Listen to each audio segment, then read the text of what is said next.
মই জ্যোতিৰ্ময় আৰু মই প্ৰাপ্তি। আৰু আজি আপোনালোকক শুনাবলৈ লৈছোঁ দীক্ষাশ্ৰীৰ দ্বাৰা লিখিত চুটি গল্প চৌধুৰী ৱাইন শ্বপ।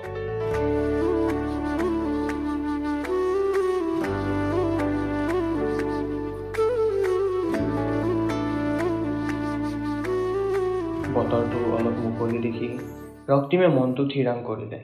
আজি কিছুদিনৰ পৰা ৰ'দ বৰষুণৰ লৰা ধেমালিৰ ফলত বাহিৰলৈ যাবই পৰা নাই। তাতে আকৌ কভিডৰ বাবে যিবোৰহে চৰকাৰৰ ৰেষ্ট্ৰিকশ্যন। আজি যিহেতু বতৰটো অলপ মুকলি যেন লাগিছে, সেই অজুহাততে প্ৰয়োজনীয় বস্তুকেইপদ পলম নকৰাকৈ লৈ অহাটোৱে ভাল হ'ব। প্ৰায় 9 মান বজাত চেনিটাইজাৰৰ পকেট চাইজ বটলটো আৰু মাস্কখন হাতত তুলি ৰক্তিম গাড়ীত বহিল। গাড়ীৰ চাবি পকাই ষ্টাৰ্ট দিব ওলাওঁতেই দেৱাশিছৰ কলটো ৰিচিভ কৰিলে। বজাৰৰ ফৰমান, ঘৰৰ পৰাই বস্তু কিনি আনি দিয়াৰ অৰ্ডাৰ। তই জানই দেখোন মই এইবিলাক ভাল নাপাওঁ। দে ৰাখ, আৰু পইচাটো গুগল পে' কৰি দিবি। কথাখিনি কৈ ৰক্তিমে কলটো ডিছকানেক্ট কৰিলে।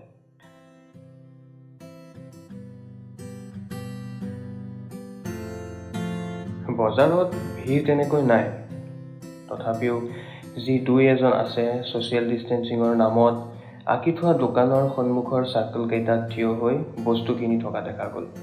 কোনোবাজন চাৰ্কলটোত, আন কোনোবা দুজনে গাতে গা লগাই মোবাইলৰ স্ক্ৰীণত চকু ডাঙৰ কৰি চাই আছে। ৰক্তিমে থিৰাং কৰিলে এইবোৰত লাইন পতাতকৈ ভাল হ'ব কোনোবা এটা মলত গৈ কম সময়তে বস্তুকেইপদ লৈ সোনকালে ঘৰমুখা হ'ব লাগে। মলৰ অলিয়ে গলিয়ে বগলীয়ে মাছ বচাৰ দৰে এপদ এপদকৈ সামগ্ৰীবোৰ বিচৰণ কৰি গ'ল ৰক্তিমে।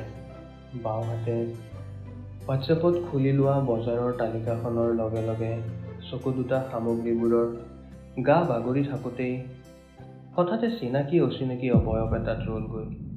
থতমত খাই তাৰ ভৰি দুখনে যেন ছন্দ পাহৰি গ'ল। আজি প্ৰায় 4 বছৰ 5 মাহৰ অন্তত আৰাধ্যা আৰু ৰক্তিমৰ দেখা দেখি গ'ল। সুদীৰ্ঘ 4 বছৰ 5 মাহ। আৰাধ্যা নহয় আন কোনোবা হ'লে হয়তো একোবাৰ নিজকে প্ৰশ্ন কৰিলে হয়। আজিকালি মাস্কৰ বাবে মানুহ চিনি উলিয়াবলৈ টান হৈছে। কিন্তু আৰাধ্যাটো আন কোনোবা নহয়। আৰাধ্যাক চিনি উলিয়াবলৈ তাক চকুৰ প্ৰয়োজন নাই। পিছ মুহূৰ্ততে তাৰ চকু গ'ল আৰাধ্যাৰ কাষতে থিয় হৈ থকা কণমানি ছোৱালীজনীলৈ। ইমান মৰম লগা। মনতে সন্দেহৰ চৰাই এজনীয়ে বাহ সাজিলেহি। আৰাধ্যা আৰু ৰক্তিমৰ ঘৰ একেখন চহৰতে। আজিৰ পৰা প্ৰায় 4 বছৰ আগতে দুয়োৰে 2 বছৰীয়া প্ৰেমৰ সম্পৰ্কটোৰ এদিন মৃত্যু ঘটিছিল। একেটা শব্দৰ ভিতৰত ক'বলৈ গ'লে কাৰণ আছিল অতিকৈ সাধাৰণ। কিন্তু কাৰণবোৰ জানো সাধাৰণ হয়? সম্বন্ধবোৰ জানো সৰল হয়?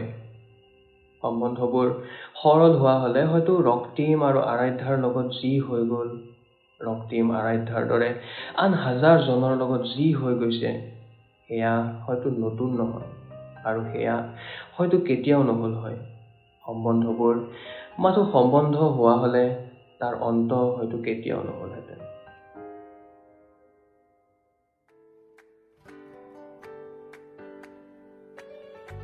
আপোনালোকে শুনি আছে দীক্ষাশ্ৰীৰ দ্বাৰা লিখিত চুটি গল্প চৌধুৰী ৱাইন শ্বপ।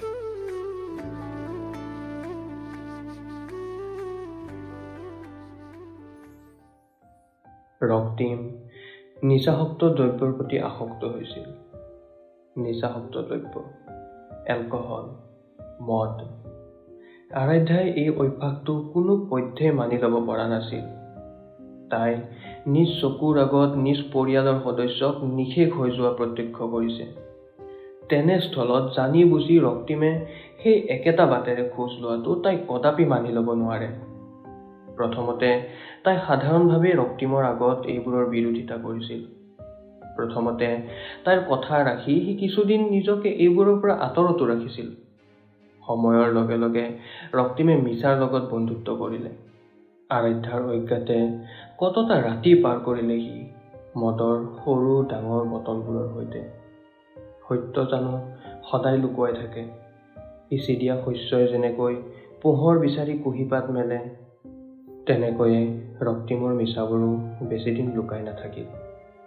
আৰাধ্যা এদিন অকস্মাতে ৰক্তিমৰ ৰুমত গৈ ওলোৱাত হতভম্ব হৈ পৰে। ৰুমৰ এচুকত সাঁচি ৰখা খালী মদৰ বটলবোৰৰ উৎকট গোন্ধই ৰক্তিমক আৰাধ্যাৰ হৃদয়ৰ পৰা বহুত দূৰলৈ ঠেলি পঠিয়াইছিল।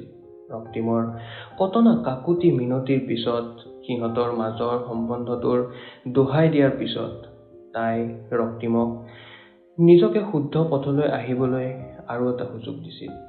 ৰক্তিমে একেটা ভুল পুনৰ নকৰাৰ প্ৰতিজ্ঞাও কৰিছিল সম্পূৰ্ণ সত্য মনেৰে। সুযোগবোৰ জানো সকলোৱে সুব্যৱহাৰ কৰিব জানে। আজি বন্ধুৰ জন্মদিন, কালি বান্ধৱীৰ বিয়া, কত যে অজুহাত অতিষ্ঠ হৈ পৰিছিল আৰাধ্যা।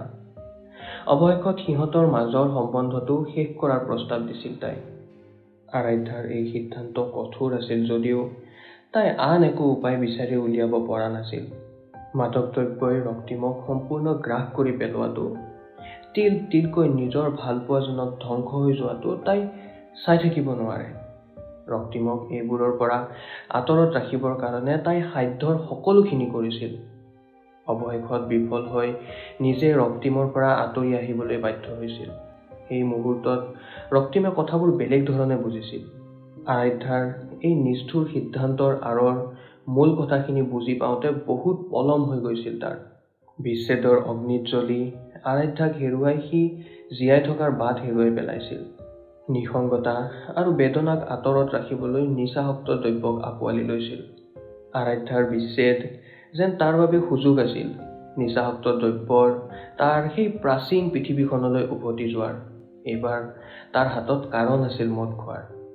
লাহে লাহে মদৰ পৰিমাণ বাঢ়ি আগৰ ৰক্তিমকো চেৰ পেলাইছিল। এয়া আছিল নতুন ৰক্তিম, আৰাধ্যাবিহীন স্বাধীন ৰক্তিম। তাৰ যি খুচি কৰিব, সি যি ভাল পাই খাব, যিমান ভাল পাই খাব। পৰিস্থিতি বেয়ালৈ ঢাল খোৱাত দেৱাশিছে একোবাৰ আৰাধ্যাৰো সহায় বিচাৰিছিল। বঠা ভগা নাও চাকনৈয়াত পৰিলে নাৱৰীয়াই যিমানে চেষ্টা নকৰক কিয়, নাও ডুবাটো নিশ্চিত। প্ৰথমে আৰাধ্যা আৰু পিছত বন্ধুসকলেও হাৰ মানিছিল ৰক্তিমৰ আগত। আজি প্ৰায় 4 বছৰ 5 মাহৰ অন্তত আৰাধ্যা আৰু ৰক্তিমৰ দেখা দেখি হ'ল। সুদীৰ্ঘ 4 বছৰ 5 মাহ। এক মুহূৰ্তৰ কাৰণে দুয়ো থমকি ৰৈছিল, যদিও পিছ মুহূৰ্ততে ৰক্তিমে নিজকে সংযত কৰি প্ৰথমে মাত লগালে। আৰাধ্যা, কি খবৰ? এটা মুহূৰ্ত ৰখি আকৌ সুধিলে। বহুত দিনৰ মূৰত, এয়া তোমাৰ ছোৱালী? কাষতে ৰৈ থকা কণমানি ছোৱালীজনীলৈ চাই মিচিকে হাঁহি এটা মাৰিলে ৰক্তিমে।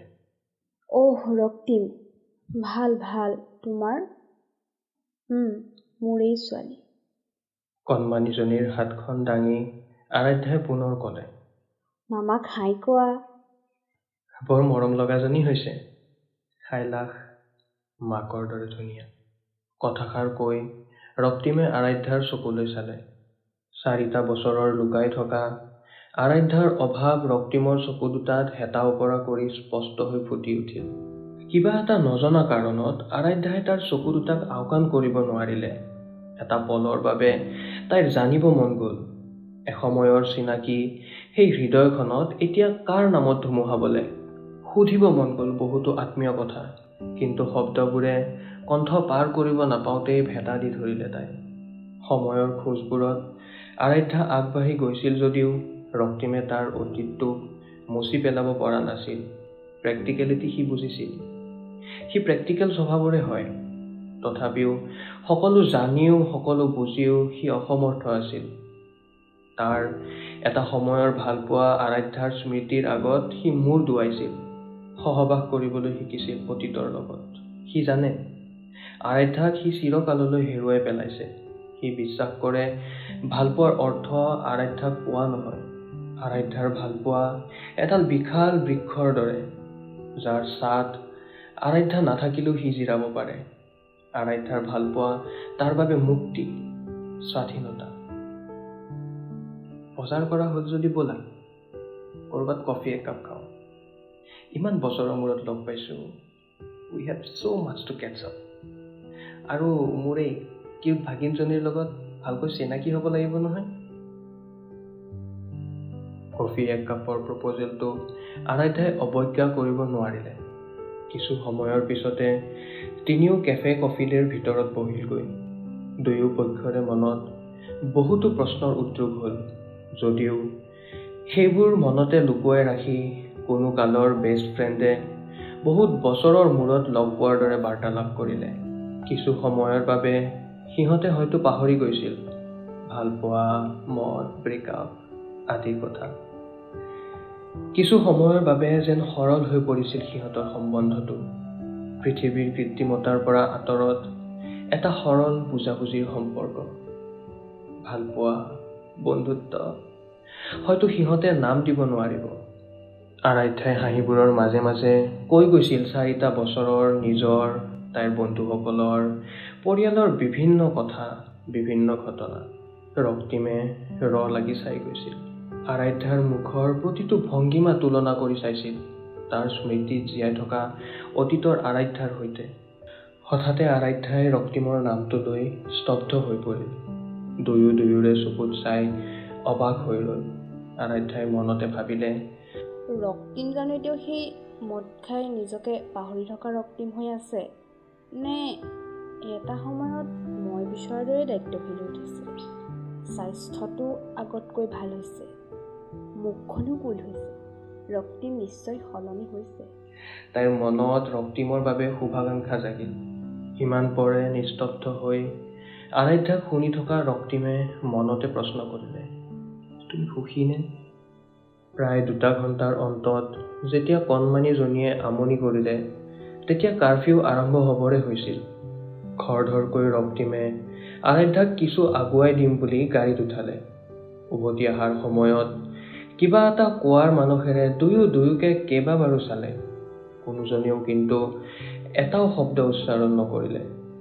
মাথো অধৈৰ্য কণমানিজনীৰ শব্দই মাজে মাজে গাড়ীখনৰ হৰ্ণক সংগ দি আহিল। মনৰ মাজতে ৰক্তিমে কতবাৰ আওৰালে, মই সলনি হৈছোঁ আৰাধ্যা, মই সলনি হৈছোঁ। তোমাৰ ৰক্তিম এতিয়া সলনি হৈছে। আজি 2 বছৰ ধৰি মই মদ হাতেৰে চোৱা নাই। মনৰ শব্দকেইটা তৰংগ হৈ ওলাই নাহিল ৰক্তিমৰ গলৰ পৰা। এদিনাখন অকস্মাতে হালি ধৰা আৰাধ্যাৰ বিবাহৰ খবৰটোত ৰক্তিম ভাগি পৰিছিল। কিছু দিনৰ বাবে সকলোৰে লগত সম্পৰ্ক ত্যাগ কৰিছিল। ভালপোৱাৰ যাদু কোৱা বা ৰত্নাকৰৰ জ্ঞান আহাই কোৱা, ৰক্তিমে নিজকে সলনি কৰাৰ পণ লৈছিল। আৰাধ্যাই সদায় চাব বিচৰা ৰক্তিমক জীৱন্ত কৰাৰ প্ৰতিজ্ঞা লৈছিল। সেইদিনাৰ পৰা সি মদ খোৱা নাই। শুনিলে অসম্ভৱ যেন লাগে, অসম্ভৱ যদিও সত্য। হঠাতে চৌধুৰী ৱাইন শ্বপখন দেখি ৰক্তিমৰ মনত পৰিল দেৱাশিছে তাক কল কৰি মদ নিবলৈ কৈছিল। গুগল পে'ত পইচাও পঠিয়াইছে। পলকতে গাড়ীখন ৰখাই ৰক্তিম নামি গ'ল। 2 মিনিট ৰবা, মই বস্তু এটা লৈ আহি আছোঁ। কথামতেই 2 মিনিটত আহি গাড়ীৰ দৰ্জা খোলোতেই দেখিলে আৰাধ্যাই ফোন কলত ব্যস্ত। তাইৰ চকু দুটাত পানী এটোপাল তীৰ বিৰাই জিলিকি আছে। ফোন স্পীকাৰত শুনা নুশুনা ভাৱত এটা পুৰুষালীন মাত। ৰক্তিমৰ আগমনত থতমত খাই তাই ফোন কলটো ডিছকানেক্ট কৰিলে। ৰক্তিমক ৱাইন শ্বপলৈ যোৱা দেখি অন্তৰত আঘাত পাইছিল আৰাধ্যাই। প্ৰাচীনতম অনুভৱৰ এটা জোৱাৰে খুন্দা মাৰিছিল তাইক। নিজকে সংযত কৰি ৰাখিবলৈ তাই বন্ধু এজনক কল লগাইছিল। ৰক্তিমৰ মুখলৈ চাই তাই মনতে বহুত কথাই ভাবি লৈছিল। যাৰ ভালপোৱাৰ কাৰণে তাই ৰক্তিমৰ পৰা আঁতৰি আহিছিল, সেই ৰক্তিম এতিয়াও ৰক্তিম হৈয়ে আছে। তাইৰ ভালপোৱাক কেতিয়াও সন্মান কৰিব নিশিকিলে ৰক্তিমে। তাইৰ ঘৃণা জন্মিল অতখিনি সময় এনেকুৱা এজন ব্যক্তিৰ লগত কটোৱাৰ বাবে নিজৰ ওপৰত ঘৃণা জন্মিল। মনতে ভাবিলে 4 বছৰ আগতে লোৱা তাইৰ সিদ্ধান্তটোত কিমান বাৰ যে তাই সন্দেহ কৰি আহিছিল। আজি সেই সন্দেহৰ অৱকাশ ঘটিল। মনত বাৰে বাৰে জন্মি থকা তাই সুধিব বিচৰা প্ৰশ্নটোৰ উত্তৰ ৰক্তিমে হাতে কামে দিলে। আৰাধ্যাৰ জলজলীয়া চকুৰ ৰহস্যৰ অন্ত পেলাবলৈ বাৰে বাৰে দিনটোৰ পৰিঘটনাবোৰ লুটিয়াই চালে ৰক্তিমে। নাইতো দিনটো কিমান হাঁহি ফূৰ্তিৰে কটালে তাই। অকস্মাতৰ তাইৰ এই চকুহালিৰ ভেটা ভগাৰ কাৰণ ৰক্তিম নিশ্চয় হ'ব নোৱাৰে। ফোন কলটো আৰাধ্যাৰ হাজবেণ্ডৰ নহয়তো? হাজবেণ্ডে তাইক কিবা কঠোৰকৈ কোৱা নাইতো? তাই বাৰু সঁচাই সুখী নে? কথাবোৰ ৰক্তিমৰ মনত যুঁজবাগৰ কৰি গাড়ীখনৰ লগত আগুৱাই গৈ থাকিল। আধা খুলি থোৱা উইণ্ডশ্বিল্ডৰ ফাকেৰে অহা বতাহে নিৰ্জন গাড়ীখনৰ ৰয়েল ষ্টেগৰ কোৱাৰ্টাৰৰ বটলটো ঢাকি ৰখা পেকেটটো কোবাই আছিল। বগা পেকেটটোত ইংৰাজীত বৰফলাৰ আখৰেৰে লিখা আছিল, চৌধুৰী ৱাইন শ্বপ।